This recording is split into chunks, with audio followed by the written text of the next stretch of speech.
Hey everybody, and welcome to Elden Dogs, your favorite podcast about Elden Ring and Eternal Cities, and I'm still kind of confused about it. My name is Loaf of White Brad, and today I'm known as Sir Gideon Offnear because I let smarter people do research, and then I go to Reddit in my library and say, I think Farts McGee was right on this one. I am Alexander Ironfist, and I'm confused why there's stars in the sky if I'm underground. Also, you can't eat these claymen. They don't taste very good. So it's kind of a bummer for me. Yeah. And I'm Horaloo. Horaloo. I'm going to bench press this podcast. Look out. I'll break it over my knee like a glow stick. I'm ripping this lion right off of me. I'm so mad. I'm a big, angry wrestle man. I'm Gary If you told me Butterfield. Zonk was going to be in this game, I would have doubted you for sure. Yeah, he at some point he does bust out the 360 pile driver. He wrestled Bear. And at the end, he does the that traditional Russian dance with Yeltsin. Yeah, he does the Cossack dance. Yeah, it's kind of surprising, actually. Yeah, I actually revisited your Street Fighter episode recently from back in the day, and yeah, the lore makes me upset the more I learn. It's it was a different time. Back in the 90s, back when you would just dance with presidents. Like, I think now we think presidents are kind of scary, but they were appearing, political figures were appearing in fighting games a lot more. Do you ever see, speaking of Eternal Cities, have you ever seen Eternal Champions?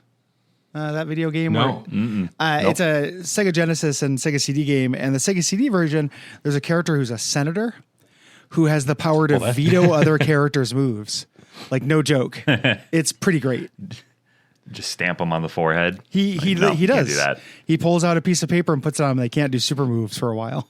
They've been vetoed. And, back in the glory days, we'd have presidents playing basketball on NBA Jam. Things have just gone downhill since then. We decided we don't like them. We woke up from a 200-year dream of imagining that they were cool pop culture Avengers instead of a lot of war criminals a lot of the time. Just a lot of the time. We are part of the Tokyo Beat Podcast Network. Make sure to check out all those other amazing shows. And yes, our good friend Gary is joining us today. Gary, where might some of our listeners know you from? I am roughly one half of the duckfeed.tv podcast network, which does Watch Out for Fireballs and Abject Suffering and Best Quality Vacuum and stuff. A bunch of different shows about games and TV and movies and stuff. But primarily, listeners of this podcast might know me from Bonfireside Chat, which is, as far as I know, making no claims to the best, but I think the longest running Soulsborne podcast. I think. Yeah. What episode are you guys on now? The episode numbering got a little confusing because we took a break. Yeah. But we started, quite a while ago. It's like 9 years ago or something like that, like 8 or 9 years ago. So quite a while with that hiatus in the middle, to be fair. Yeah. I was very happy when I finally did get into the Soulsborne games because I was outside of it for a long time. And I remember finally beating Bloodborne. I unlocked some more wonderful content from you and Cole. And listened to you guys for a long time, so super happy to have you join us on the show today. Thank you for having me, and thank you for being on our show as well. People who listen to the show might want to check out Brad on a more recent episode of Bonfireside Chat. We discussed Taco Bell dragons. We did. Those are the scariest ones. The scariest ones. Scariest ones. Give me a glintstone dragon any day. Yeah. The dragon that's behind the Taco Bell that just eats a lot of Taco Bell and it starts corrupting them. That's a bad dragon. No Kiro dragon. Yeah, I don't. No, thank you. Old new me.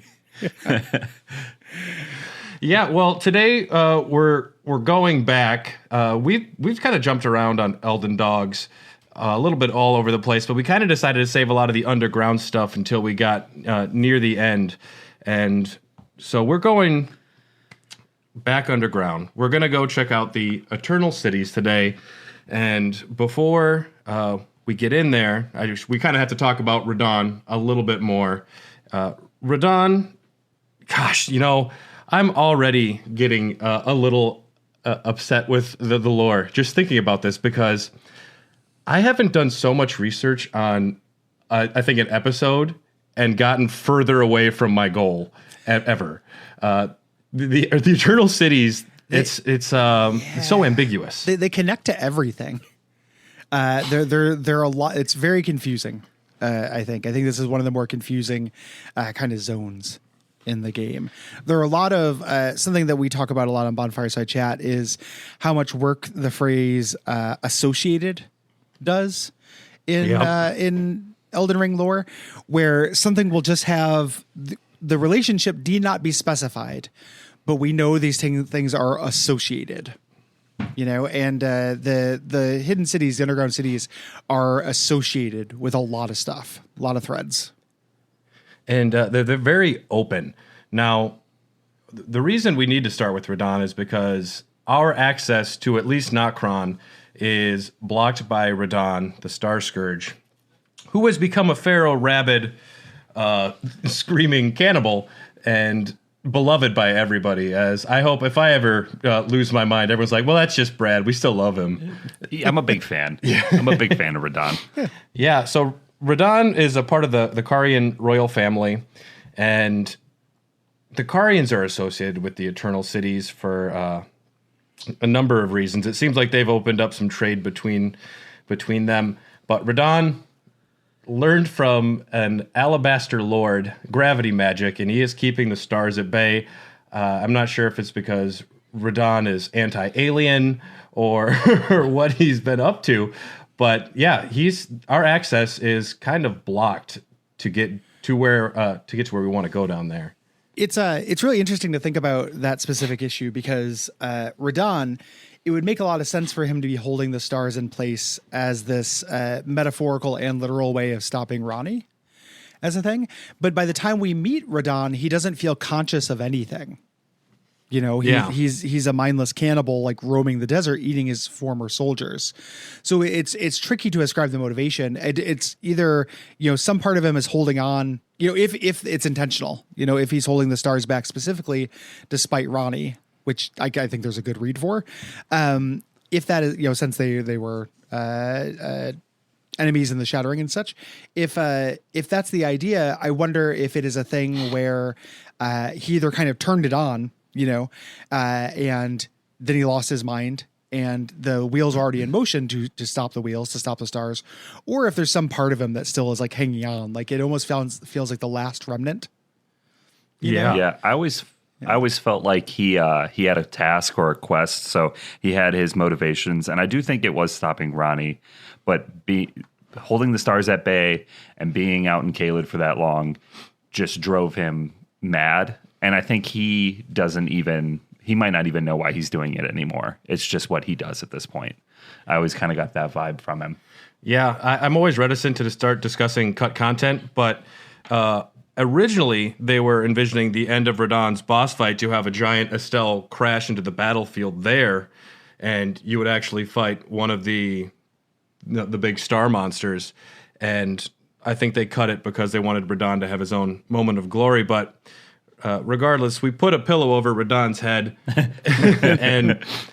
and a meteor crashes into Liurnia, into the forest there.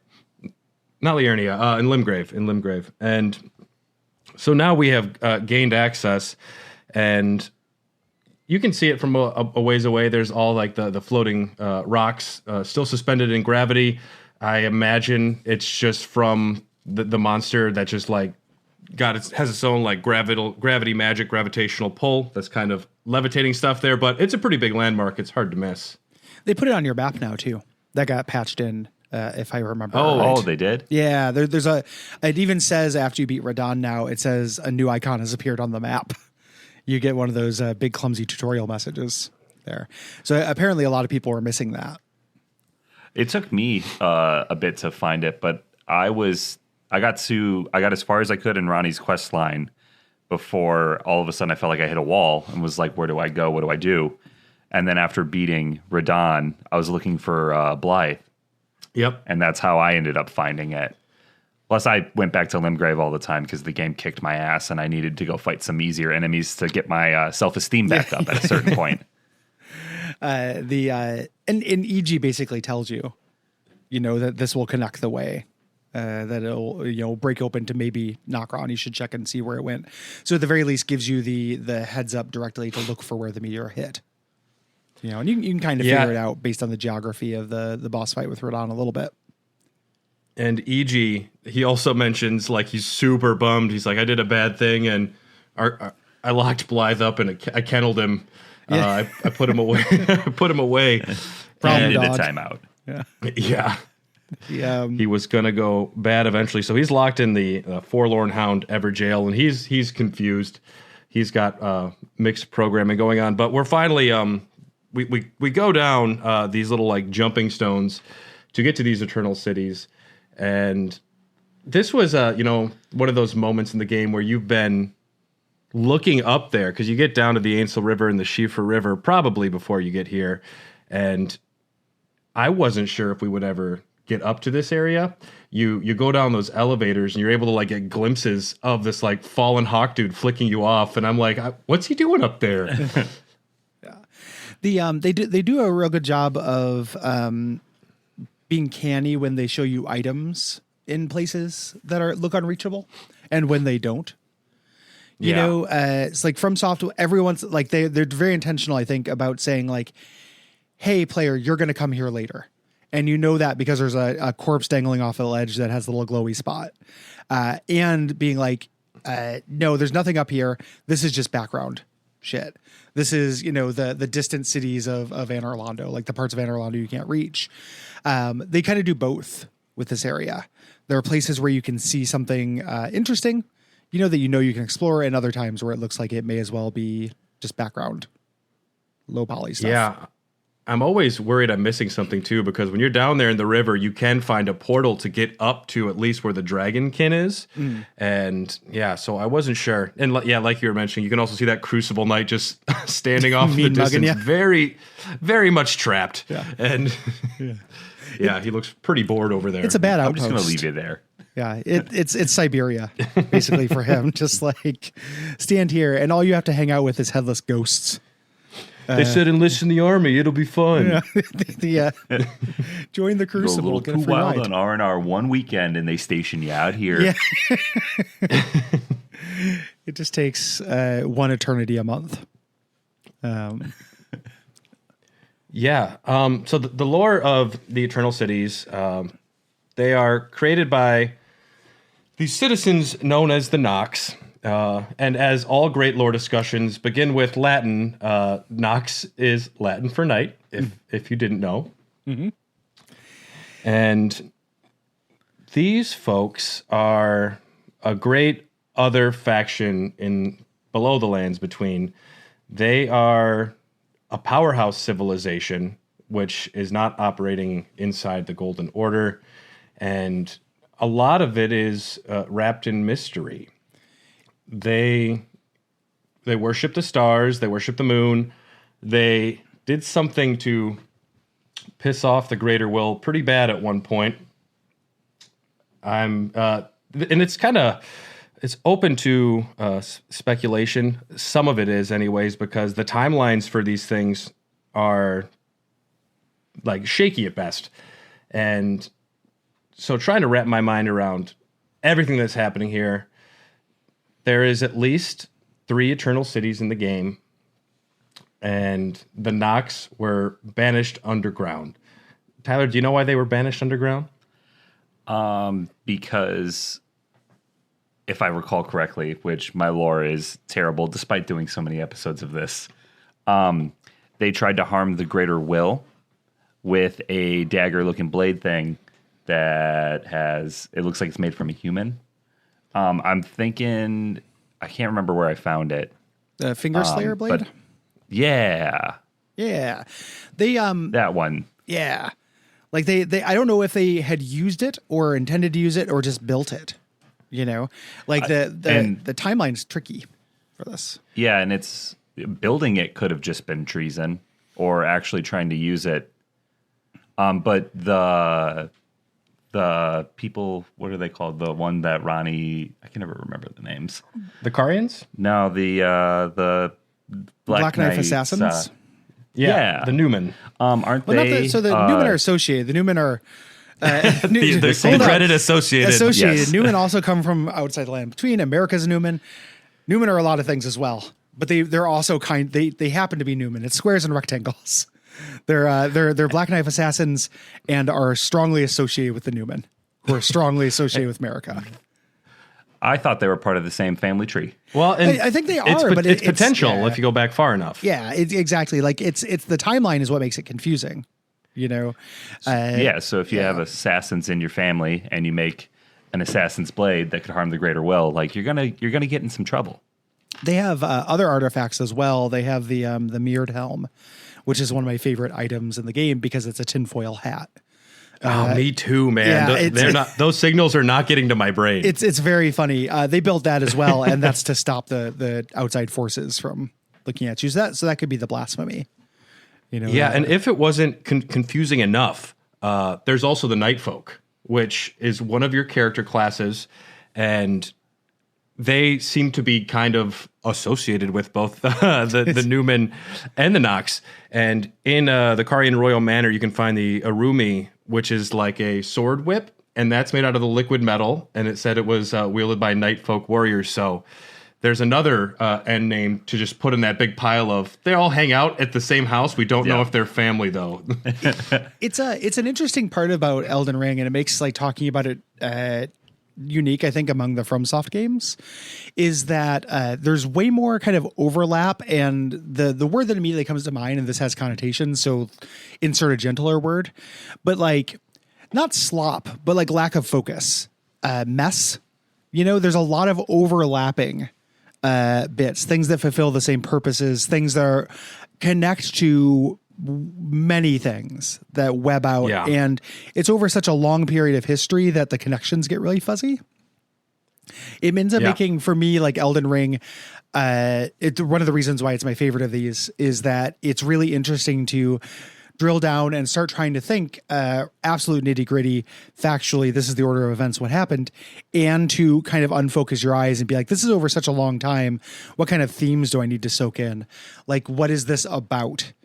In term, you know, why, you know, what is this trying to express? That's like a human truth, you know, so there's a deciphering the plot and there's a deciphering the kind of emotional text, and you can do both because of that. Yeah. I'm always curious as to how much George R.R. Martin had to do with the lore of the game and the backstory like this, because I see certain parallels between like his writing and I'm not super well versed in other From Software games. But when you start reading Game of Thrones or watching it, you get thrown a lot of information, and a lot of it is clouded by history and biased storytelling. So it's like, who's telling the truth? And you kind of got to put it together yourself. And then you combine that with this world in Elden Ring, and it just kind of muddies the waters even further.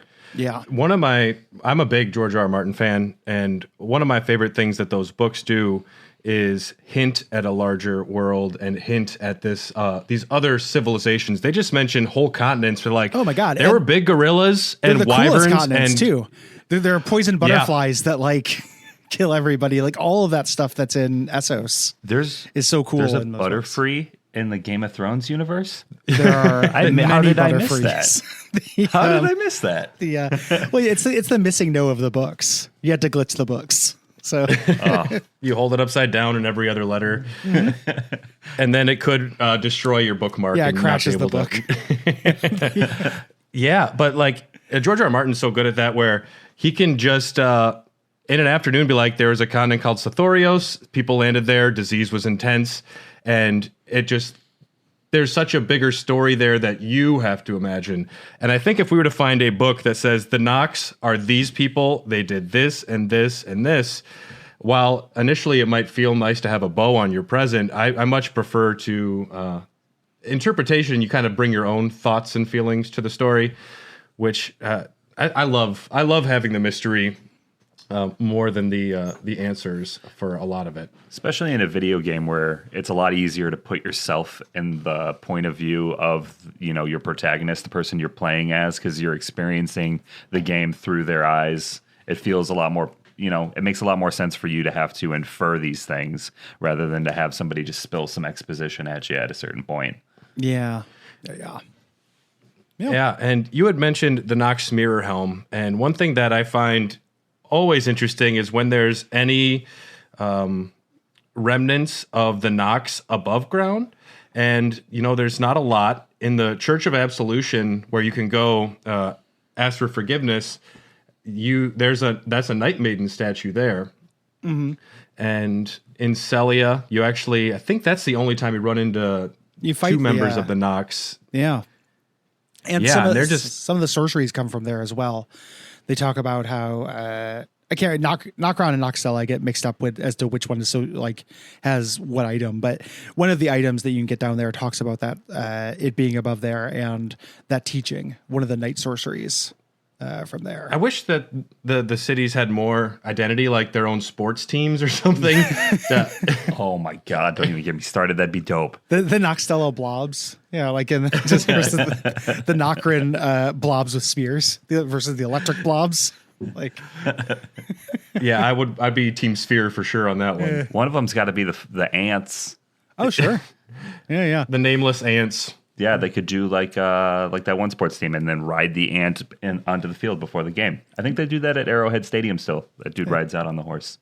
Give me a version. Yeah, I said this before, but of Mega Man Soccer, but for Elden Ring.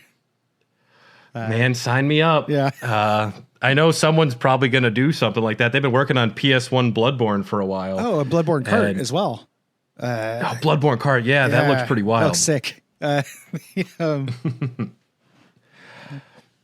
And so, yeah, I was doing my research and getting promptly frustrated because the more I read, the less I know.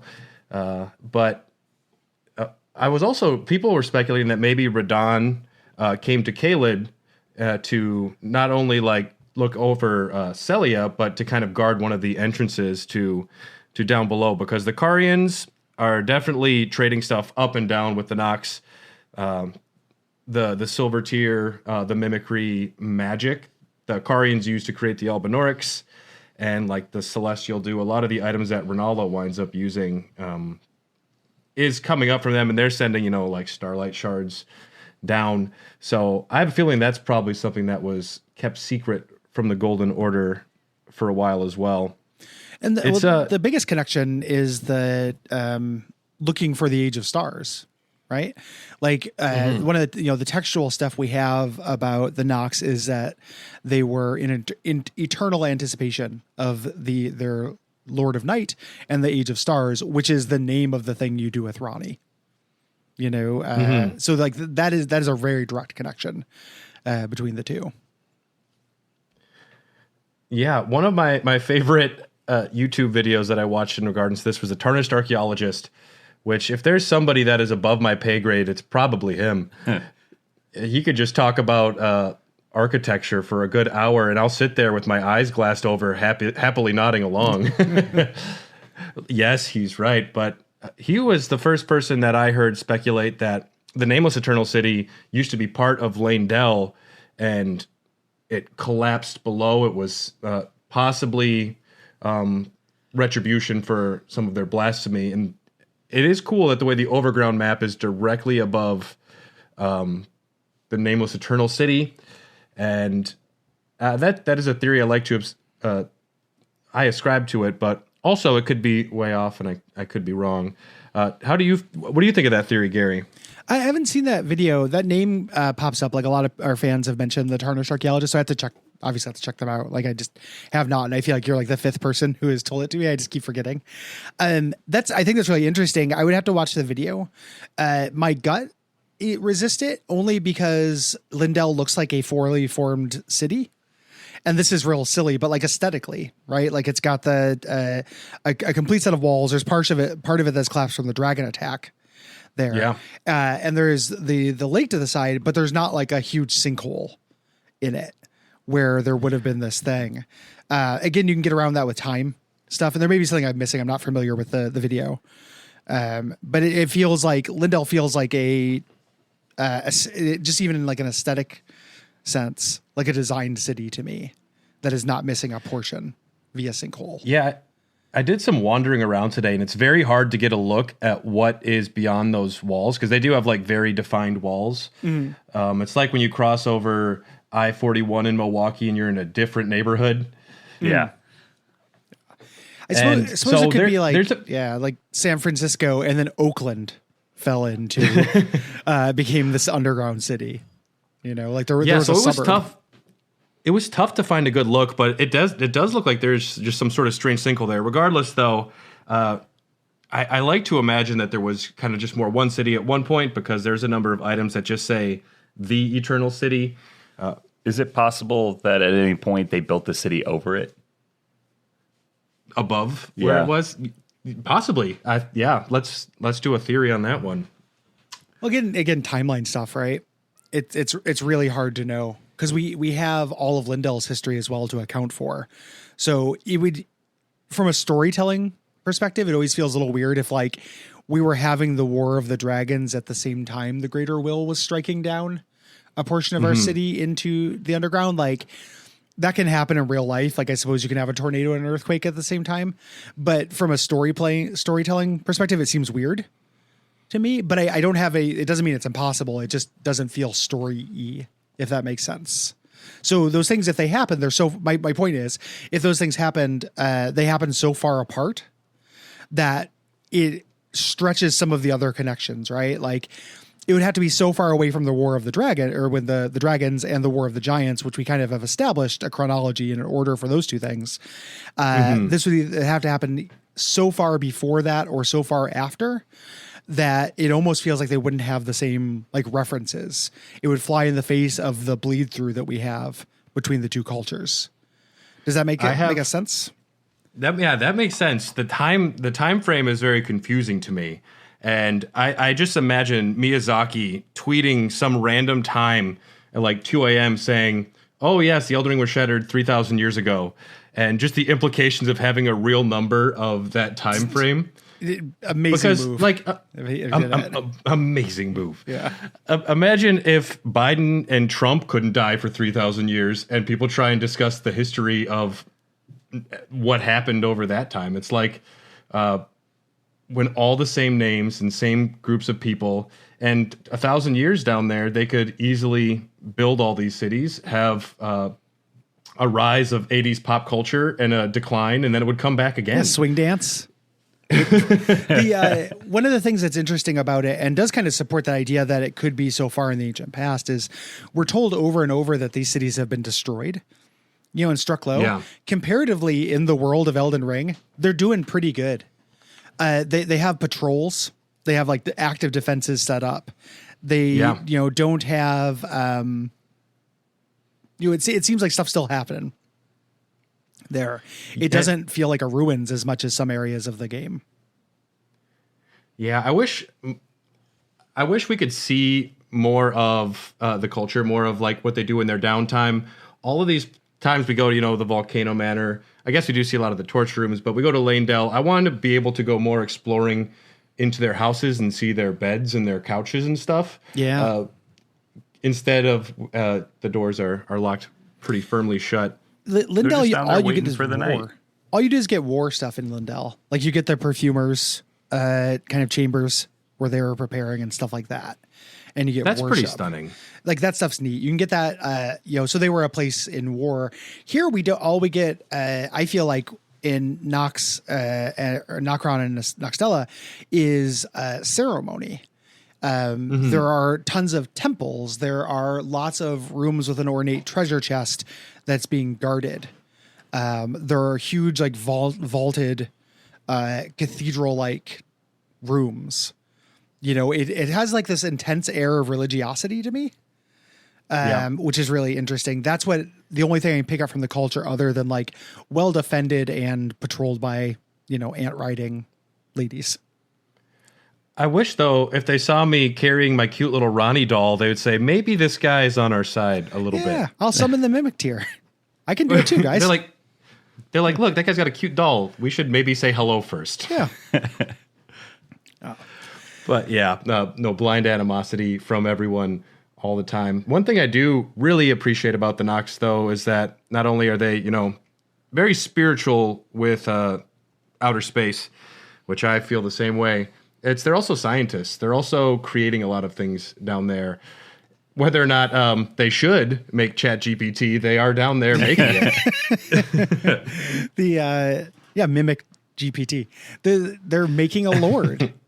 I love that. Like, the idea of them, either if they can't raise a lord up and promote one, they'll create one. Out of these human making things. It's this running theme. You look at it with the Albinaurics as well, creating life. The Albinaurics and also the dolls, the mannequins and stuff. Like everyone is making facsimiles of life in this world, and they were trying to take it to the top with these mimics. It's real neat, and them applying that kind of like protean liquid metal tech to all of their stuff. It's huge. Yeah, big breakthrough. I imagine Mr. Knox scientist, William Knox, when he was deciding how big should the Elden Lord be, he's like 7 stories, dude. I don't care. Why doesn't the Elden Lord simply eat all the other lords? We're going to make it happen. We're taking a dragon's head. We're just going to attach it to this guy, and maybe that'll be a lord. Bigger. Sir, we're underground. Bigger. We are limited on vertical space. Yeah. Well, we'll go as tall as we can then. I don't care. Just do it. Yeah.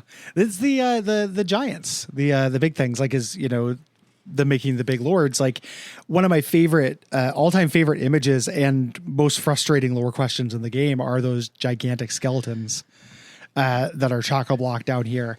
Quite literally the coolest thing, one of the coolest things I see in my playthrough, and you walk into that arena and you're like, that thing's going to get up and fight me. And then just another jabroni comes in. Like it's little jabroni. Yeah. His little pet, his dragonborn hound, of Noxtella, comes out and fights you. But those gigantic guys, like there's not a whole lot to them.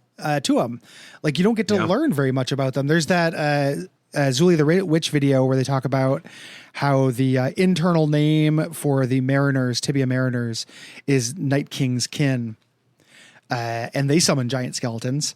And that's true, but giant skeletons, I don't know. That's pretty vague.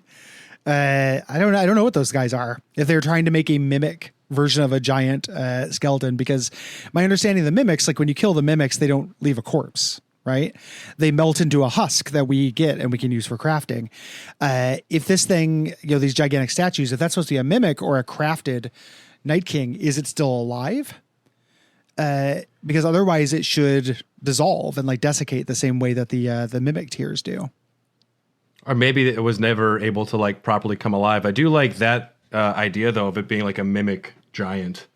Just getting all your goop together, like buying all the Play-Doh sets and just like putting together in a big pile. We're out in Nokron. We're gonna have to go to Noxtella to get more of this goop. Yeah, I don't know, man. So put it in the coffin, send them down. What are you fellas' take on those giant skeletons? I thought we were going to get a lot more information, or at least fight one, seeing as though one is in the loading screen at the beginning of the game. Mm-hmm. So I had seen one for a long time before I ran into my first one. And like you said, I was like, oh shit, this thing's going to get up and fight me. And I'm not prepared to fight anything in the game at any given point. I do a lot of running away. So I was immediately afraid. After beating his little dragonkin warrior, you go underneath a throne and there's a chest, and I was really hoping for some lore, some information, maybe a side quest. I wanted to find out about the giant's toenail, and it's a shield. Sure. Yeah, that'd be dope. Yeah. It's sharp. Like I use his pinky finger as a sword or something. Like, give me something. We do get a finger later. I know, but I want a dual wield. His finger. I want his. Yeah. I need multiple digits. It's a sign of the devil. I need to be able to get a pinky and a pointer. Yeah. Dual wield them. Yeah. And my take is something similar to yours. These are the lords that they were trying to create. I imagine they were failures. I don't want to be an 8-story tall dude living in a regular sized village for any reason. That was Andre the Giant's whole life. Yeah, like you have to drink a case of beer to get like 4 beers in you. Yeah, that sucks. Yeah, and then you die from it. So like not only not only that, but it also kills you. So the growing pains must have been horrible. Oh my gosh. Yeah. Yeah, there's those thrones that they sit on. I'm pretty sure there's one in Celia that is being guarded by the Nox there as well, that above ground. I don't have any solid answers. I think maybe the giants in Caelid that we find like grown into the ground could be associated with them. I do like you mentioned the Night's King and like the original text for the Night Lord the Lord of Night, which is who the Nox are waiting to finally usher in the Age of the Stars. In Japanese, it's the Night King, which sounds very George R. R. Martin, which maybe they avoided the English translation. They didn't want to have Night King here because it would have been a little too on the nose. It would have been the crossover of the century. And they didn't want that. Confirmed, Arya Stark is in Lane-Dell. I would hate that lore video. I would, I'd draw the line somewhere. Dude, she's got faces. She could blend right in. Oh, shit. Yeah, so essentially it's all associated with, and it's, what it is though is pretty. One of my favorite Reddit answers to when I was looking was, who are the Nox?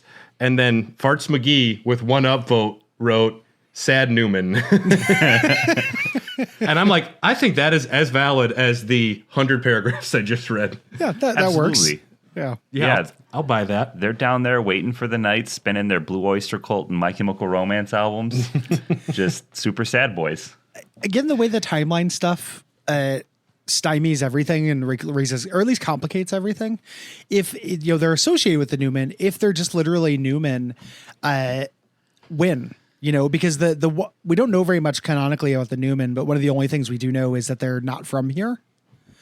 So they wouldn't be former people who had fallen down from Lindell. They wouldn't be people who just, grew up here for a long time. They'd have to be out-of-towners from areas we don't get. We don't, unlike most like from Soft Games, we don't get histories of other kingdoms beyond the lands, really. We have the lands between, and then we have everything else. The only thing we know about that being Newman and the Land of Reeds. There are two zones. And Aacade a little bit. Yeah. But 3 sentences is enough for me to think about all the time. Yeah. It's interesting. If they're Newman, they arrived a long time ago, long enough to have all of this history, as well. So I don't even watch a lot of Seinfeld, but every time I grab a Newman's rune, I squint my eyes and go, Newman. I don't even watch a lot of Seinfeld, and that is just burned into my brain every time I see But one. you know that joke. Yeah. He hates that guy. Yes, I just hate those Newmen. I'm glad those ants are eating Seinfeld those just bastards. absolutely hates that man. If it's mostly a comedy about how one adult man hates his mail carrier. Who, by all accounts, they could probably be best friends. He's kind of a little slime, but he's no more slimy than everyone else he hangs out with. That entire show is a bunch of really fun to watch slime. Yeah. Yeah, they're all kind of really bad people. Yeah, awful people. And so the Nox were banished underground. We're almost ready to get out of the lore section here. But I just also wanted to mention the Ool people, which they were an ancient civilization that actually did live underground. And a lot of the architecture, you can tell there's like a sharp difference between Ool architecture and like the grand, like Gothic looking buildings of the Nox. But if you see those statues like a giant bearded man, that is the Ool. And the Claymen, whose most notable thing is they like bubbles. So I can get behind that. There's always that one person at like a concert that brings their bubbles. I'm like, the Claymen have arrived. And I can get behind that. But the Ool are down there, and at least like the remnants are down there as well. The Ool also were on the surface. The Ool have a whole zone. And the Ool are also associated with the ancestral worshippers, who are somehow not associated with the Nox, other than just by proximity. So it's kind of, the way I think of it is like Newman, Nox, Noxtella, Night, Celia, all goes to the Nox and the underground cities, and then Ool ancestral worshippers, Shofra, all of that area. That's all for the ancestor worshippers. It's almost like two separate underground societies down there that have constellations of associations. I just love the complex interrelationships. It feels like a real world, and it's always interesting to just take in something without knowing exactly what you're looking at, because it gets my imagination moving. Why are the messengers from Bloodborne down here? And That one got me thinking too. I was playing this in front of my wife, and my wife was watching me, and she's like, "What happened to those guys?" And I had to go, "Fuck if I know." You know what? That's actually a great question. Are they statues? Are they people? What's going on with those guys? It looks like it hurt. They have the same proportions a little bit of those little guys that shoot the arrows at you, the frost arrows that you run into. The fallen hawks. Yes. They have the same kind of proportions a little bit as those guys, like gross skin and stuff. But that's the only thing I could figure out with them. But it's getting grilled on lore shit by my wife, who does not actually know, and hasn't played the game. Is very funny. Like, just it puts you in check. Yeah, like you know what, sweetheart, I don't know. Good question. You got me. Don't go telling the internet. Looks cool, huh? Yeah. Yeah. Look, I can climb up on top of this one and put a message on it. Isn't that neat? Yeah. Yeah. On our Discord, we just kind of have conversations open for anyone to post things. And my brother posted, "Do you think Sir Gideon might be a Newman or related or a Nox because of the color of his eyes?" And I was like, oh, Brian, I did not want to have to look into this today. But I did my due diligence and I got a couple paragraphs. So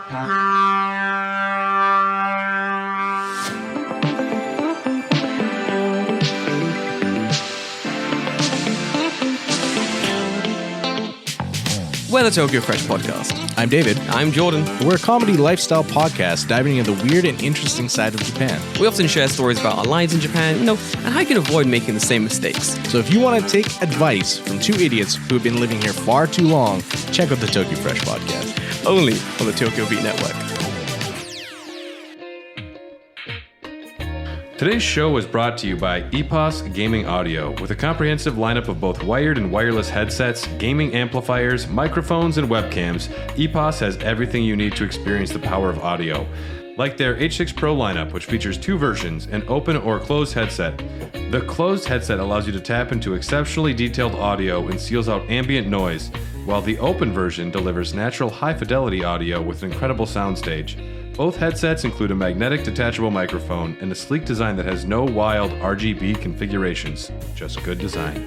Listeners can save 15% by visiting www.eposaudio.com/gaming and entering code EPOSFRIEND15 at checkout. That is EPOSFRIEND15 at checkout. But we're heading down now into the crater, and we see the meteor has destroyed part of Nokron, and we start jumping across these rooftops, and we get introduced to what I imagine is our first time running into these enemies, the little silver tear husks. And these are fun little blobby boys. It's Alex Mack, the secret life of Alex Mack, essentially. One thing I love about them is that they use them for two callbacks. In terms of from history, one's real subtle. Eventually they give them shields, and they're like the phalanx enemies from Demon Souls and the Painted World of Ariamis in Dark Souls. Okay. But when they stretch out into spears, they look a lot like a cut enemy from Demon Souls from the Sixth Archstone. There were mimic kind of slime enemies that really look like these. And if you look up any of the restoration work that was done on the Sixth Archstone, you can see kind of a prototype version of these guys. So they're a weird gameplay callback in a couple different ways. Yeah, I've never actually played Demon Souls. I have the remake, and Dark Souls is always just kind of standing behind my shoulder looking mean at me. I feel its gaze. It's like, Brad, you should play me. You love Bloodborne. You donated half your leg to Bloodborne. You think about Elden Ring. You've talked about it for 20 hours. Why have you not played me? And I don't turn around. Brad. I don't turn around because I'm scared. It's got a point, Brad. Yeah, but it's one of the fun things about time is fine. I don't pressure anyone to do anything. I understand, but like one of the things that's fun about playing the old games is seeing how much Elden Ring is in conversation with this lineage. There are a lot of those little callbacks. I don't think that they're usually lore significant. I tend to think of them as just neat. You know? Seeing them kind of reuse sounds crass, like refine like a lot of these ideas. Yeah, I know when I listen to Bonfireside Chat, there are times y'all will mention, oh, this weapon is like, I think one of the swords you get in Ronnie's quest is like one that you get in the prior games. Oh yeah, and that's a prior perspective that I don't get to have because I haven't been through those, and it's those callbacks. And I also hear everyone on Elden Ring talk like discussions like, oh, it's a Berserk reference again. It's Berserk. It's Berserk. Mm-hmm. Yeah, I haven't played many. Oh, well, I haven't played the other From Software games, but I do look forward to going back and kind of seeing these callouts. But I have read quite a bit of Berserk, and there is a lot peppered in. It's which is just that will follow you super back to all of the games. All of the games are chock full of Berserk stuff. Some That of it just makes me so actionably, happy. like the in the religion arc of Berserk, the skeletons that are in the wagon wheels. That's just literally an enemy in like a bunch of Dark Souls games. That is awesome. 1-to-1. Yeah, they're just like, that's a cool idea. Let's steal it. It's real fun. Yeah. At what point is it an homage or is it theft? Because I know George R. R. Martin just takes Lovecraft ideas and he just tucks them away in corners. They're deep ones. He's like, there's oily black stones. He mentioned just oily black stones sometimes, and people are like, oh yeah, that's a Lovecraft one. Yeah. Yep. But yeah, we start jumping around these buildings, and we see these cute little silverchaires, which are kind of replacing people in general because they can, while they cannot have a pretty face, they can turn into a spear or an arrow, which I guess is something. They eventually do, which makes me think a lot about the Albinaurics. You know, how we have different generations of Albinaurics. Like, we can have them look human, but their legs don't work. Or they can look like the funniest little frog man that's ever existed. And they're better at combat. With these guys, we have the blobs that are really rudimentary. They can do just turn themselves into a spike, you know? Baby blobs. Baby blobs, baby bloblets. You know, you think about Teenage Ninja not Teenage Mutant Turtles, Terminator 2, where they're explaining the T-2000 to John Connor, and he's like, "Why doesn't he just turn his hand to a gun and kill me?" And Arnold Schwarzenegger's like, "He can only make simple weapons, blades." That's what these guys are like. And then we get ones that can hold shields. Then we get ones that have this kind of electrical power, like they're on the cusp. And then we get ones that can turn into people. You mean police officers? Yeah, exactly. the ABAB, like all blobs are bastards. We get ones that can just turn into people. Like, so you actually see the evolution of their technology and their genetics. If they're trying to make a lord, we see all the steps of this Pokemon evolution. Like, here we're fighting Charizards, or Charmanders, you know, and eventually we're going to find mighty Charizards. All right, Gary. Well, I'll follow your Pokemon reference here. I see the Charmander to Charizard. When does the Silver Sphere? What Pokemon is that? That's a Zapdos or something. That's one of the legendaries. An ultra rare one. Yeah. That's specifically designed to make me laugh every single time it pops up. So that's there just as a little treat for Gary. That's what that is. You know, you walk in a room and you start clicking the lock-on button, and you don't expect it to be a ball on the ceiling. It's the best surprise motherfucker moments that happen in this game. Is one of those big things roll at you, just like the killer disco ball that no one took down after that party. I like to think that those could change into, you know, something big, even, you know, a giant, you know, almost like those giant skeletons. But it's just better to be the ball, you know.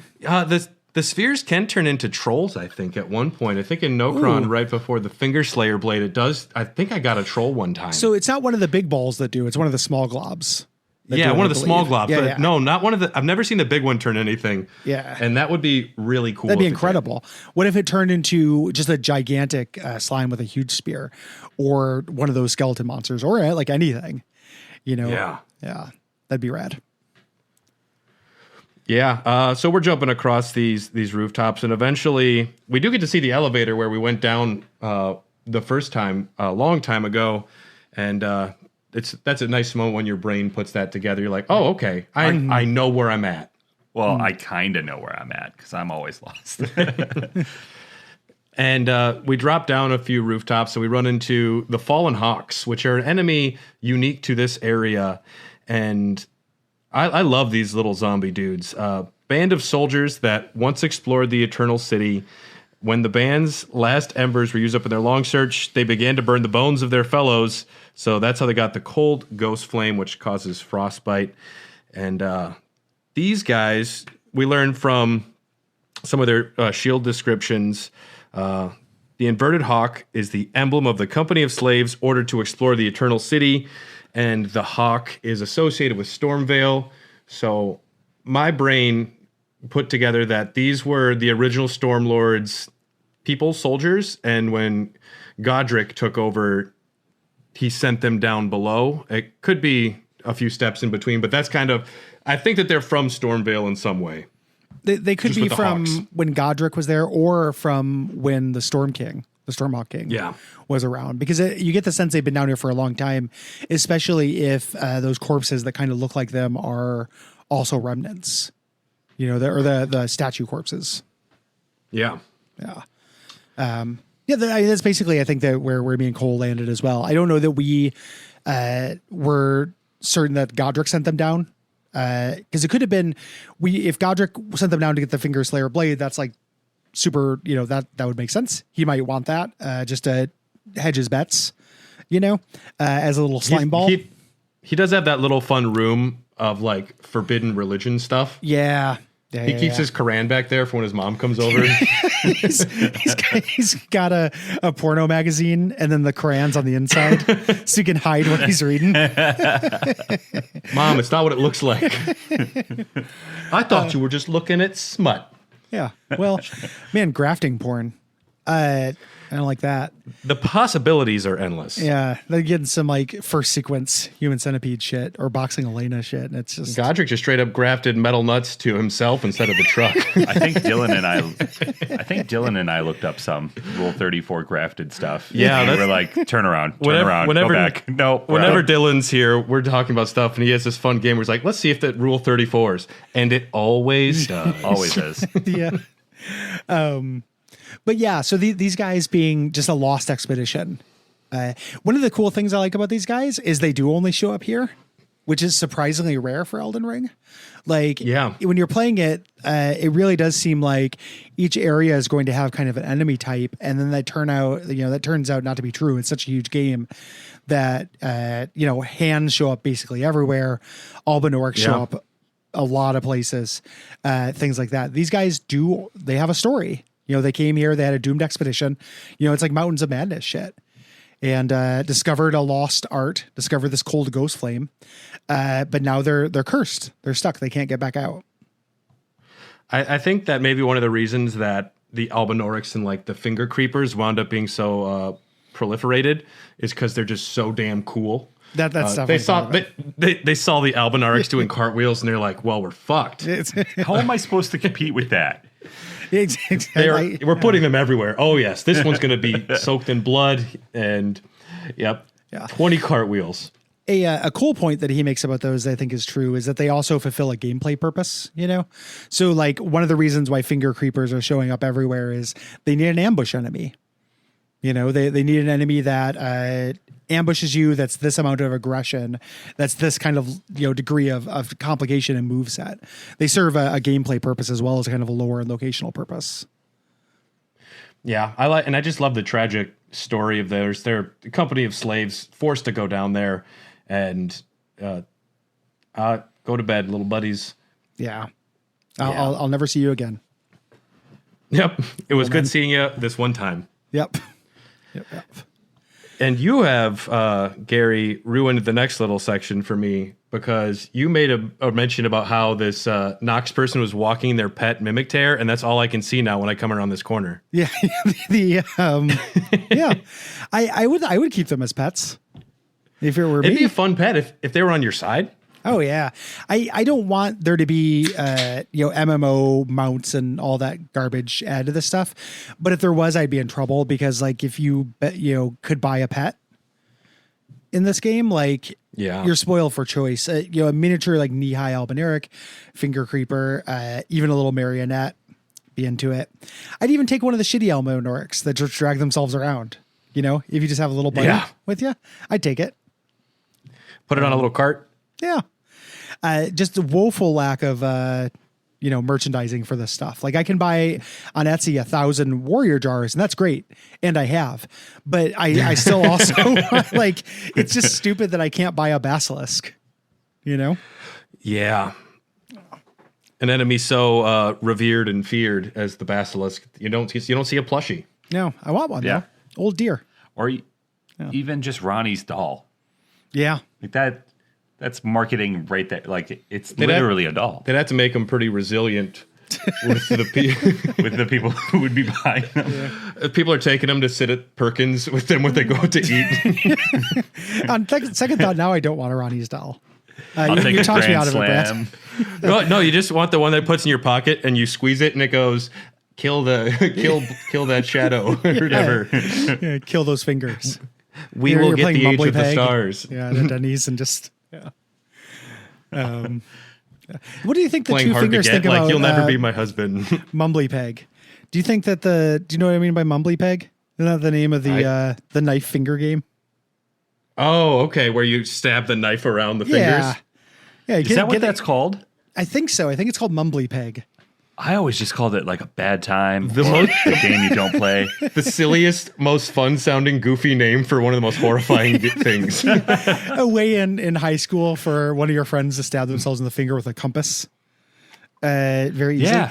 Just if you're getting the Finger Slayer blade and getting the two fingers and being like, it's time to play, motherfucker, and then doing Mumbly Peg on them is very funny to me. I don't know. I got distracted. Caffeine hasn't quite hit the bloodstream yet.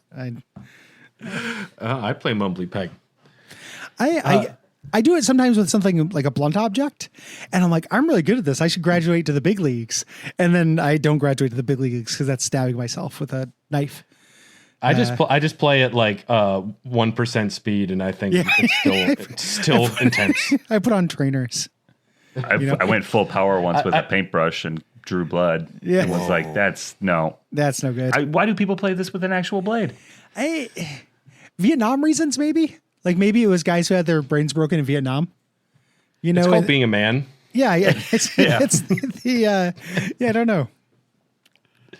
I'm just still thinking about how mimic tears would make great pets because I'm like, you're a cat today. Now I want a dog. Phenomenal. Yeah. Like now I want a plant. I need to be uninterrupted, be a plant. And someday you come home and it's this giant sphere and it can't get out of your bedroom. Ah, shit. Now I gotta move. Way darker. Like you come home one day and it's you.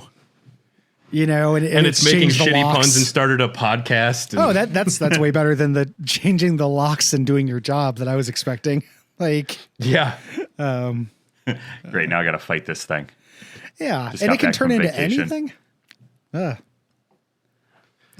Well, speaking of mimic tears, we run into our first boss down here. We run into what's the name of the boss? Is it just It's just Mimic Tear. The Mimic Tear. Yeah, the Mimic Tear. And this is a very cheesable fight because you walk in, like barehanded or using just a dagger, and then you just change right when you walk in. But you don't know that at the time. No, not at the time. But when you go back and do it again, it is incredibly easy. Oh, wait. So you're saying you can just unequip everything, go in, it'll spawn unarmed, and then you can... I've never gone back to actually play that part again. Yeah, it kind of functions similar to the way that your Mimic Tear does. It's got its own limitations. But whatever is like your default weapon when you start the battle, it's kind of what they use. They're limited to what they can do, though. They can't use like rune arcs. They get like one flask. They don't get as many as you. No. They can't use pots. Yeah, I think they can if you're equipped with them. I think they can use pots if you go and equipped with them. I could be wrong about that. That might be a thing that changed with the Mimic Tear summon, because it used to be able to use pots and perfumes and stuff. Brad, I assume, or do you fellas know about the deleted content around the Mimic Tear summon? I know I do. Brad sent me a video on it. I love sending Tyler random videos saying, watch 40 minutes about this. And then I do. This is that makes me think that, because that would have been a boss fight, the Mimic Tear. At the end of that quest line, when the Mimic Tear that you took with you decides to make a play for being the Lord. I think that this was probably that. Like Yeah. it's that this is that repurposed. Not that it doesn't make sense here or anything like that, but it would have been weird to have this and have the end of that quest be another mimic fight. Well, there's one other mimic fight in the game on the way to the consecrated snowfields. There's a hidden one in there too. Yeah. Where you can do that. You're right. I forget that zone because that zone is big and confusing. But yeah, you're right. Yeah. But yeah, I assume this is the closest we get to that, experiencing that cut quest line. Yeah, it would be. I mean, the cut content is something that I haven't really looked into yet, but it is fascinating that they had all of this, like that one quest where you need to get sleep alcohol for people and you like get them to go to bed. And as a lover of fine drinks, that's like, dang, that would have been a cool one. But I have a feeling all of that stuff was written and done, and then they wanted to put ambiguity back into certain things or save some of the content for the Mikola DLC, which I'm confidently saying. Yeah, I noticed you confidently said Mikola. Yeah. It'd be a very hilarious troll if it was just had nothing to do with anything. It's young Godric. He actually was a pretty blonde hair. It's like young Sheldon, but At the end of the DLC, you discover grafting. And you're Episode 1, the Phantom Godric or something. everybody hates Godric. Yeah. Who's playing young Chris Rock? That is what they did with Dark Souls 3.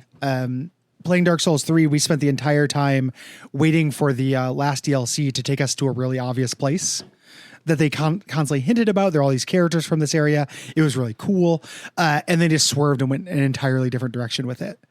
So like, I think it probably will be Mikola. I want it to be Mikola. I have questions I want answered. I have danced this dance before where they've just totally been like, nah, you're going to this new place we made up. And here's a bunch of new stuff. Yeah, in Miyazaki we trust, I guess. Hey, he follows his own tune. I'm super excited regardless, obviously. But I'm like 80% sure it's Mikola. But that 20% as like a sicko pervert would make me a little happy. Just like, oh, you fucker. Like, all right, man. How Godric got his fourth arm. Yeah. The DLC. The Arm Chronicles. It's Bionic Commando 2. Home with the wife. You might not recognize me, Han Solo, because this arm is red. Yeah. Shut up, Godric. For the love of God, why are you here? Yeah, we fight the Mimic Tier, though. We get through that, and we get to this like little ancestral follower area here, the Hollowhorn grounds.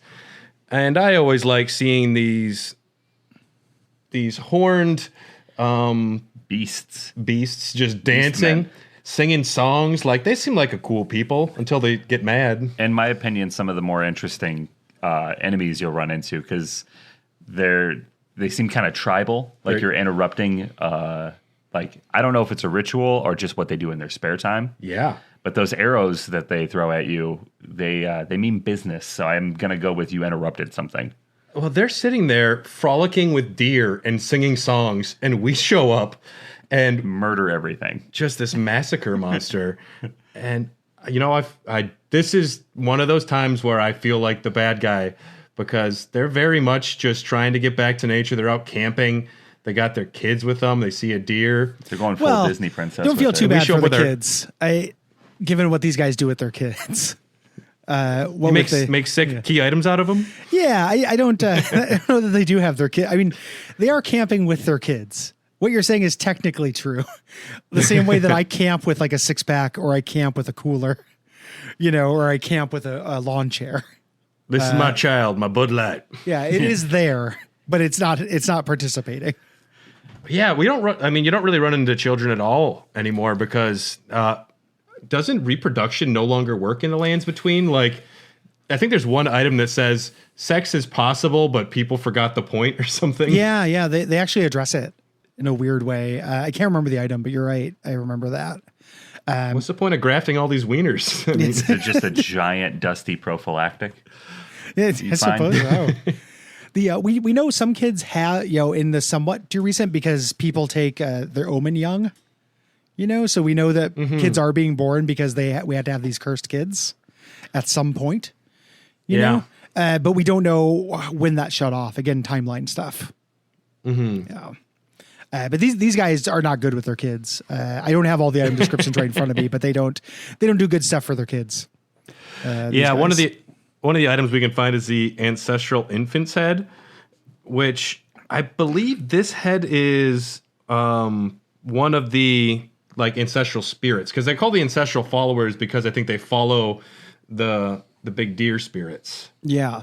Or whatever they want to call. So I think that the ancestral infant's head might be one of those infants, but this is, a tool that can be used to spawn geysers that damage enemies that pass through it. It's one of those things that sounds cool and great lore and looks fine, but I'll never use. All the hunter's tool items in this game are not good. Yeah. Like any of the things you put in your item slot to use FP to cast a spell, you'd be better served casting a spell or using a weapon art. Like 10 times out of 10 in this game. They're real weird items. They're not useful, I think. Or you just throw pots at them. Yeah, exactly. You have so many options for that kind of thing. I love pots. They're great. Apparently, a consumable only run or a consumable almost only run can be insanely powerful in this.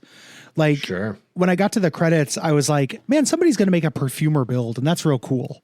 That's real fun, like as from a role-playing perspective and such. And then not quite a perfumer build, but if you look at it, you can max out damage on pots and throw knives and fan knives and stuff and melt bosses as easily as you can with like a bunch of weird one-shot buff builds. Yeah. Yeah, it's possible to take almost any build and make it viable as long as you know what you're doing with it. Yeah, I always thought it'd be cool to do a consumable build like that, but use like a bow and arrow, like just be an archer. I tried being a dedicated archer, and it takes a lot of arrows. You gotta do a lot of hunting. Yeah. Lots of arrows. And then the weird counterintuitive thing, because I have an abbreviated archer build as well, is that you want a short bow because you can jump an attack, which ends up being hugely important for some reason. So it's really contrary to what you think. Like you're like, oh, I want the best, most powerful bow, but really you need maneuverability and such because you have to make distance. And you just wind up going out there and you kill like every goat you run into and you feel bad about it, but you need those thin beast bones. Yep. You have to sell part of your soul to be an archer. A very funny part about playing this in front of my wife, her being like, why'd you kill that dog? He'd just be like, I don't know. He was there. Yeah, looked at me funny. For me, it was Tuesday. I don't know. You could have made it up like, oh, this is possessed by a demon child. It's all kinds of lore. Like that's actually Barkulon, the untethered, some kind of thing. And she would say, oh, fascinating. Yeah, she would know. She hasn't played it yet. There's another one of these puzzles where you have to go light up a bunch of torches to get inside to fight another ancestral spirit. Here is the regal ancestral spirit, much like the previous one, and another fight that you almost have to try to lose. Yeah. This one's a little harder. It's interesting the way this one heals itself by sucking up its ghost buddies. The wildlife. Yeah. I think that's a neat idea. I like that it also it uses an attack based on what it absorbed. Yeah. So if it absorbs a goat, it does like the roll attack. That's so neat, but you'll never really see it, because he'll die sooner than that. You'll never notice it. You have to just be in there for an hour just trying to bait it. Yeah. Nice music in that fight. Yeah. I do like these battles because it's very atmospheric, which I do appreciate. And but before we move past the Hollowhorn grounds, we're going to go back a little bit to the sacred, what is this, the sacred grounds? Is that what this is called here? The Knight's Sacred Ground. And this is kind of, I'd say, Nokron proper, because a lot of what we were in before was just jumping over buildings and walking over the aqueduct. But this is some more rooftop jumping and kind of leading you downwards to the sacred ground. I actually like this spot quite a bit. This was when I started noticing the messengers. I call them messengers from Bloodborne. They could be the Fallen Hawks. They could be whatever. But I like this sequence quite a bit. This made me really afraid of mimic tears. You want to kill them fast before they can turn into potentially people instead of just spears. Yeah. Once you realize that, this area is like 10 times easier. that you have to have a distance. But if you're pure melee build, like this is pretty tricky because you have to jump down there and fight 2 NPC invaders at once. Yep. And yeah, down here you can get the Black Wet Blade.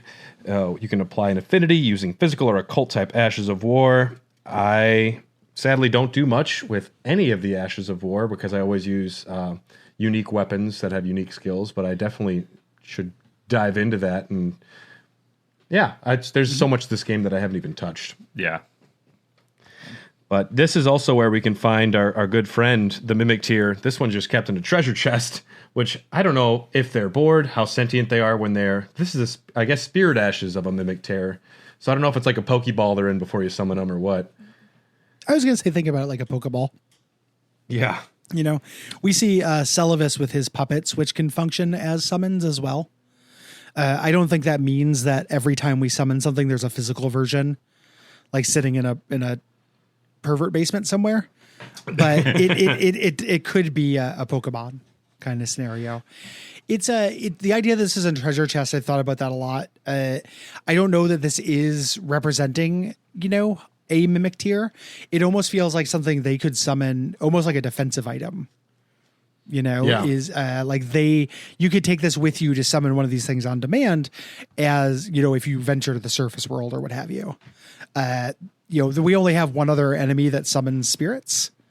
We have the Neil, the commander guys who summon spirits against you. Like enemies don't do that, but there's no reason to think maybe the Nox couldn't have done that. We just don't see it.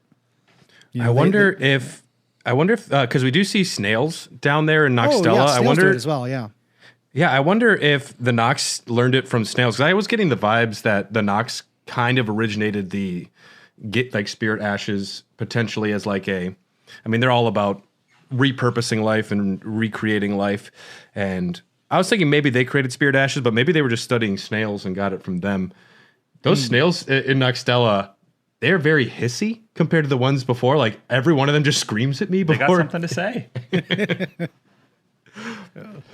There's nothing like a snail ambush when you're going down one of those hallways and 8 snails just drop down and yell at you. I love it. Yeah. Good boys. Those snails and the skull snails, the skull snake snail things, great enemies. Yeah. I forgot about those. Yeah, I think that there is a missed opportunity to have way more boss fights based on spirit caller snails, because they can just start summoning anyone. And I think that would be an excuse to have a misbegotten soldier fighting with a crucible knight, just have the spirit caller snail summoning them. Almost like the witches of Henwick Charnel Lane. If you can find the spirit caller snail, you can stop them. There's that one boss fight that's in one of the catacombs. Yeah. Up on the mountaintops of the giants. I just love angry little snails that can somehow imprison potentially people or spirit ashes and then just summon them at their will. Yeah, go snails. Go snails. Maybe that's the mascot for this town. That's a lot to live up to. Yeah. I like the Nokron silver tiers and the Noxtella silver spheres. Mm-hmm. Yeah. Also real good. They get confused because they have the same jersey color, but Yeah. Also down here we can get the Nox flowing hammer, and I do just love the Nox weaponry where, super stretchy, kind of sword whips. A lot of them are hammer whips, and a lot of their technology is kind of built around stretchy silver. But someone was trying to tell me that those things might be sentient because they're made out of the same material, and I hope not, but maybe. That's an interesting idea. Yeah. Made out of the same material as the mimic tears. Yeah, it's all silver goop. Well, it's worth that noting. Would be cool. We don't have any reason in game other than that cut content to think that the mimic tiers are sentient in game. Or sentient like a human would be, right? Rather, they behave like animals. In game, the simple ones, obviously, but even the ones that turn to NPC invaders only fight you. There's nothing to show that they have agency. I wish that they could use gestures. That'd be great. Oh yeah, that'd be real funny. That'd be really wild. That'd be very good, especially the one that dresses up as you. The one you fight that comes in as a copy as you. It does the suck it gesture from Degeneration X. Yeah, suck it gesture. I'm like, it is me. Yeah, the little pretty twirl and stuff. But yeah, so if the mimic tiers are sentient, like I imagine the weapons could be sentient, but I don't know in the game as it is if they are. It could be a tool, like an AI. Again, Blob GPT. Blob GPT. Yeah. Yeah, that's the name of the episode. Yeah. So under our big statue, our big corpse here, the giant corpse, we find the Finger Slayer blade, and I think that they must have been they must have used it at least one point because it says the blood drenched blade, blood drenched fetish. So they must have stabbed something. Maybe they were playing Mumble Peggy or whatever it's called. Yeah. It does work on fingers, guys. Look. Yeah, you're right. Yeah, it's proof of the treason committed. I mean, I guess its existence would be proof of a treason committed if it wasn't blood soaked. But yeah, it's tasted blood. They stabbed a finger with it of some kind. Just because I have upside down crucifixes in my house doesn't mean that I am not a Christian. Yeah, it could be the case of an earthquake or something. Faulty nail. Yeah. I just am not good with a hammer. Yeah. One thing though, if you do pick up this Finger Slayer blade, which isn't actually a weapon you can use, but it locks you out of some quests. Once you open this up, which you can't do until you progress Ronnie far enough, once you have this and give it to Ronnie, it immediately ends Seluvis's quest, and it causes Rogier to go to sleep, which my first playthrough, I was heartbroken that I missed some of these. Yeah. So picking that up will kill Rogier? Essentially, I mean, he still kind of makes sleeps noises. to death. Yeah, he makes noises. Yeah. Still, he kind of go there, but it kills Seluvis. I was fine with that. Oh yeah, that guy's a real monster. Yeah, I was totally fine with that. I haven't got to experience Seluvis at all. Oh. My first playthrough, I missed all of it, and then by the time I came back, he was just a corpse.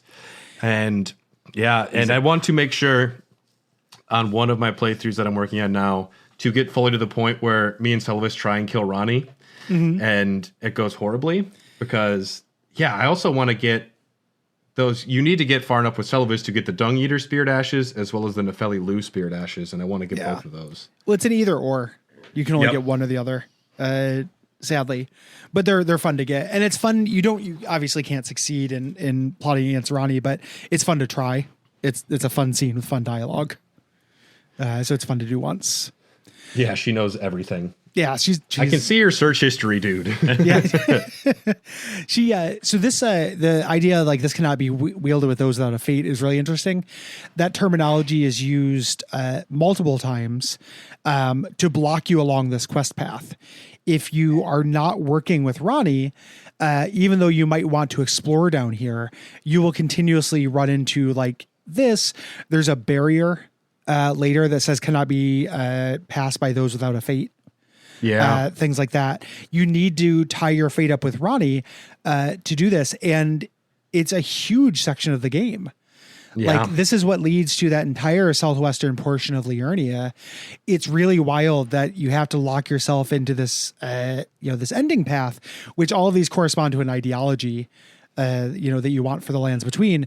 You have to actually fully commit before even a huge swath of the map opens up to you.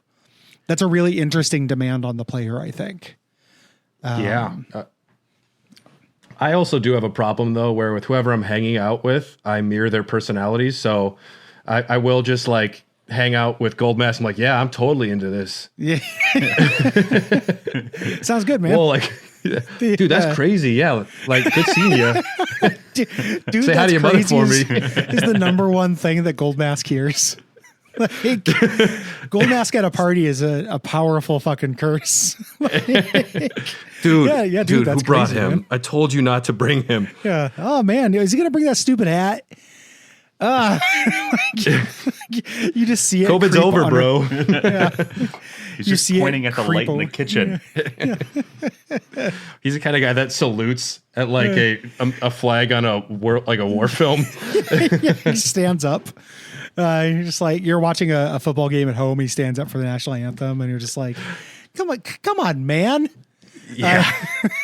You set the bar too high.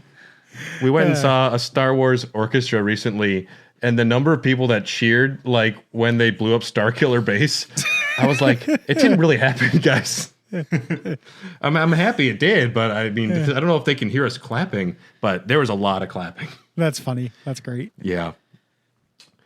And so the Finger Slayer blade is it's interesting. They clearly, the Nox, were upset with the Golden Order, and so they made a weapon specifically designed to take them down.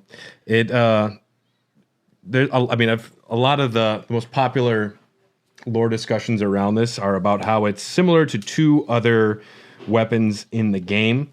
One of those being the Black Knife, which was used to kill Godwyn and liberate Ronnie from her flesh. And so it shares a lot of similarities with that, as well as the Sacred Relic Sword that you get from the final boss. And I don't know what it is about having to have a weapon that is made out of some sort of like a spine, but apparently it's got God-killing powers. It's heavy metal is what it is. It's the most heavy metal. It's super heavy metal. Yeah. It's like a book with teeth. It's like, it's powerful. Yeah, also like if I saw a book with teeth or a dagger that was made out of a spine, don't touch it. We watched Evil Dead Rise last night, and I was like, I'm all into this. I would go down into a crawl space and grab whatever book and records. Like, this is fucking cool. Yeah. If the book had teeth, I would stop. Maybe I leave it there. Yeah. At some point, you draw the line. Even from a scary, even if you put aside the fact that it having teeth means it's supernatural and scary, think about if those teeth belong to somebody, it's disrespectful at best. At the very least. Teeth. Yeah. There's somebody's teeth. They might want them back. Yeah. Someone out there is eating pudding, very sad. Yeah. Blended breakfast. Or happy they're eating pudding. I don't know. Blend me up a steak. I gave my teeth to a book. Like, that's just old Tyler. He's crazy. So Brad's will says specifically remove his teeth and put them into a copy of Harry Potter and the Chamber of Secrets. Now, we have to do it, right? Like, it's in the will. I don't know what the legality is here. Yeah. We get the Finger Slayer blade here, though. There is a portal to get back up to the Hollowhorn grounds. We're definitely not going to Noxtella today. Our discussion ran wonderfully longer than expected. Oh, I'll take some. I probably did that. Apologies. No, it's great. Getting through the Nox lore has been like a thorn in my side for the past couple weeks, just because I remember as a child going to Catholic school, and at one point, the priest told me, he's like, the funny thing is about learning about God is the more you learn, the farther away you feel. And I was like, this sounds stupid. But I get it now. In regards to the Nox. It took the Nox to finally hammer home that religious concept to me. It's I find it charmingly endemic to Elden Ring lore stuff. Like that specific kind of feeling, and it goes back to what I was talking about earlier, where like, I think if you kind of tilt your head, you can view it as a strength because it supports that kind of nitty gritty, but it also supports unfocusing your eyes. Yeah. And thinking about what like the Nox are about, right? Like the Nox, these things happen to the Nox, but what are the cool things about the Nox? Like what happened to them? Well, they're wrestling from under this yoke. They were very early on in terms of seeing that the greater will was maybe not all it's cracked up to be. Like, we know the greater will is not altruistic. They knew it forever ago. So wait a second, that's his blood? You're pretending it's his blood and you think that's good? Whose blood? Just asking questions here. The idea that like they did this forever ago. They were punished. Like, we get to see the wrath of the greater will, this, and like reading about it when I first read, like, oh, they love the night sky. Mama, they don't get it. They get this crappy fall. It almost feels petty. If you think about it, almost like an Old Testament insecure God kind of way. You know, Yeah. like to me, those kind of questions, like what are the feelings and such that are being evoked, are as interesting as what the sequence of events are. You know, and that's a cool thing you do with the Nox, and you can do it with a lot of Elden Ring, I think. Yeah, I like that, you know, they've been down there for so long, and they clearly have had paths opened to where they can get back up, and they're still down there working and planning. They're still out to get their Age of the Stars and their revenge. I just wish they knew that I'm the Night King, the Lord of Night. I'm here to deliver them. I'm at least the Lord of returning their Night's Dark Moon. boyfriend. You Yeah. know, at absolute worst. Like, come on, stop fighting me. I'm on your side with this. Yeah. I have the doll. I went to the gift shop. Clearly, I'm a fan of this band. Let me hang out with you. This is not a replica. This is the real thing. Oh, you're You like pull the Ronnie? string. Name 3 of her songs.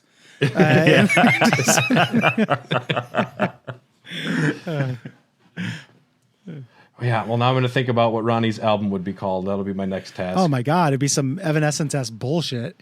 We get I some, love it. we'd be like intolerable in terms of musicians in the land between.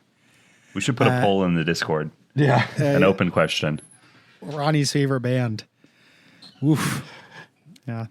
Like if you're lucky Michael it's something like Romance. Tori. You might get like Kate Bush, you know, and it'd be all right because she's a real yeah. weird. And I'm like, okay, I like that. But I think the chances for Evanescence are fairly high.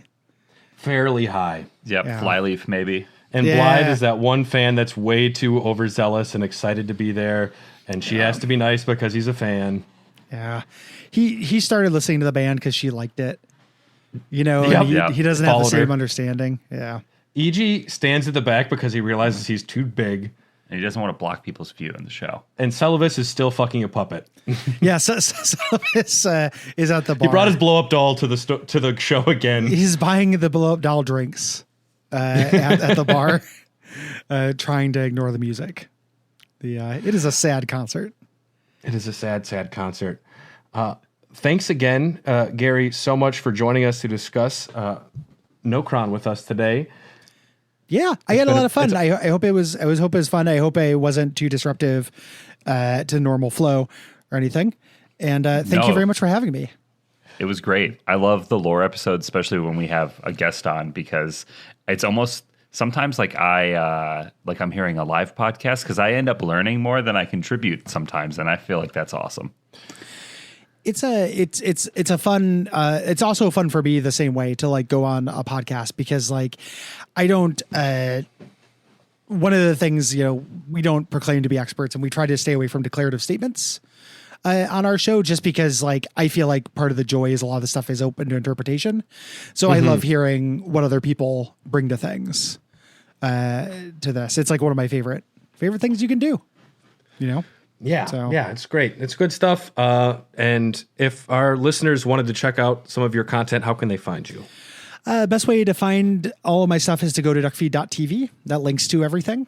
Our Bonfireside Chat episodes, we have everything up through Dark Souls 3 and on our public feed. So everyone can listen to that. We did Sekiro and Elden Ring and a bunch of other episodes I think are all pretty fun behind our Patreon. If you go to patreon.com/duckfeedtv.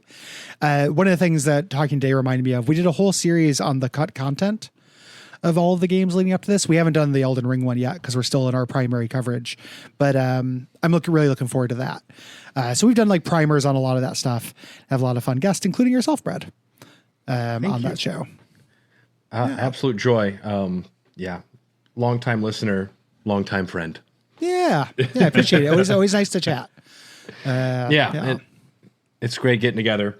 And what was I going to say? I had something really clever and witty. Tyler, what was it going to be? It was gonna be something about Tokyo Beat Podcast Network. No, what I wanted to mention, we are part of the Tokyo Beat Podcast Network. Make sure to check out all the other amazing shows there. I just wanted to do a specific call out to Best Quality Vacuum. If you are a fan of Breaking Bad and Better Call Saul and El Camino, and I guess chip commercials featuring Tuco Salamanca, perhaps. Yeah, Best Quality Vacuum is a show that Gary and Cole do on Duck Feed, and you guys are doing a rewatch, and I'm not even rewatching the show because it's so burned into my brain, but it's so great to hear your perspectives on it, and I'm thoroughly enjoying that show so far. Oh, thanks. It's been a blast to revisit. That show's great. It's a thing early on that brought me and Cole together. Other than video game stuff, like early stuff in Duckfeed, we used to have a. Well, we ran afoul of a certain psychopathic drug dealer, and we actually started Watch Out for Fireballs in a tiny house on the border. We used to have a section on our show at the end where we would just play the Breaking Bad music and then just talk about that episode. You know, we'd play the spoiler and be like, if you don't care, this isn't what we're talking about. But if you don't care, here we go. We're gonna go back and forth and talk about Breaking Bad, and we loved it. We always talked about this thing that we absolutely adored and watched when it came out, and then finally Better Call Saul ending kind of gave us the excuse to do it. Like, this is a complete story. Let's finally go through and do it. Like, we try not to do things when they're topical. A little bit, because and we're doing Elden Ring now, and that's topical, and we'll do the we'll do the DLC when it comes out and everything too. But we try not to, because it's fun to have that full perspective. Yeah, like we know everything that happened that brought the characters to the point of Breaking Bad. So that added context makes it a great time to reinvestigate it, I think. Yeah. And you know where the story ends, it gives you perspective on, chapter 2. It stands up so well. It's such a good show. Like, I know that, like, do you need a white guy to tell you Breaking Bad is good? Because I got you covered. But man, we're backing you up too. Yeah. Do you need 3 white men on a podcast to tell you Breaking Bad is good? It's the only thing, you can only get it here. But I actually don't know if you're a white guy, Tyler. Sorry. But it's my favorite show. Yeah, it's a phenomenal show. Like, we're wrong about a lot of stuff, but the white guys are right about this one. I don't know if I feel comfortable with that, but it's kind of true. I don't feel comfortable with it, but I agree. It's it's throwing that little moral bomb in the middle of this on the way out. We're going to 1 point now for white guys in all of history. Is that Breaking Bad is good? There's so many other points against us, but Breaking Bad is pretty good. It's pretty great. So check out that show, and here at the Dogcast, we exist because of people like you. So if you're listening to us this far, thank you so much. If you have a chance to write a review or whatever, like and subscribe, I don't know, all of those, do everything you can for free to support us if you can. And if you wanted access to episodes way in advance, exclusive episodes like our Street Fighter lore or God of War Ragnarok episode, if you want access to any of those discussions, check us out on patreon.com/hairofthedogcast. Big thanks to executive producers Rykard Christianick, Malekith the Black Blade, Blackguard Big Brian, Jordan Hoslow, Sorceress of Blood, and Festering Fingerprint Phil. Thanks for your support, and big thanks to new Patreon members Trey and Bryant Ross. Welcome to the family. And that's all we got for you today. If you're playing Mumbly Peggy, be careful. Start with the pencil, the eraser side. Get a nice Ticonderoga. Start with the eraser side. Work up to it. Put those things you can't eat, those extra erasers, on top of the erasers. Yeah, you want some extra cushion. Yeah. And thanks again for tuning in, and thanks again, Gary. We will be back to discuss on the next Dogcast. We're going to Summer Games Done Quick, me and Tyler. Oh, hell yeah. And yeah, we're going to be watching somebody beat Breath of the Wild blindfolded. I still don't understand how that's possible. I love that I told you that was coming. And like a week later, because you're playing it. And then I'm playing Breath of the Wild right now. A week later, Tyler goes, so he's going to beat it blindfolded? That's impossible. That's incredible. And yeah, there'll be an Elden Ring any % glitchless as well. Popcorn Dogs, we have an upcoming interview with Jamie Flanagan, the writer for Haunting of Bly Manor, Midnight Mass, and Midnight Club, as well as their upcoming show, The Fall of the House of Usher. So if you have any questions or things you wanted us to share with Jamie, we'd be happy to do that. And next time on Elden Dogs, we will go into either Noxtella or the Deep Root Depths in the Nameless Eternal City. Nothing makes sense in our ordering, so you're just you'll see it come up and hopefully listen, because that's what we're gonna do. And yeah, so make sure to walk your silver tears, and we'll see you next time.